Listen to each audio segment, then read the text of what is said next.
Jeff, big news out of the state of California, which often as California goes, so goes the rest of higher ed in the longer run.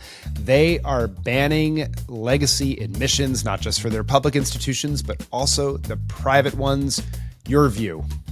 Yeah, the private ones was kind of fascinating to me. And we know these bills are in other states, in Connecticut and New York and Illinois, I think. So, we're probably going to see more of this.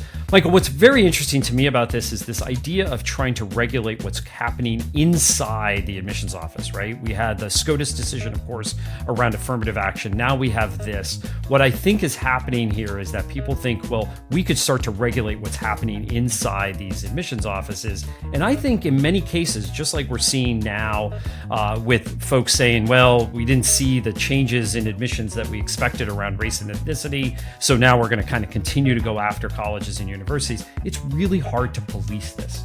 So I will be very interested to see how the state of California really expects to police the colleges and universities, especially the more selective ones, both public and private, that would use legacies anyway, because again, you have way many more applications than you have seats at the college. There are going to be people who are going to be rejected, accepted. How are you going to say, well, you were accepted or rejected because of this or that? I think people expect different outcomes because of these laws, because of these court decisions. They may not get what they want.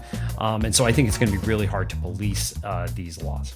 That's a really interesting take. Rick Levin, of course, former president of Yale, was on our show a couple years ago saying this legacy issue is going to be a non-issue in the longer run because of a lot of the dynamics you just said, Jeff, and because they're a smaller and smaller pool in many cases, but also unsurprisingly, if your parents went to an elite, highly selective institution, often have some resources, right, that give you a leg up in this admissions game that does correlate, and I would say often is causal, with those resources in terms of test scores, grades, and all of the other extracurriculars or evidence of passion, if you will, through doing something in an excellent way. So it's an interesting point. Like, is this really going to be the chop that somehow changes the complexion of the classes?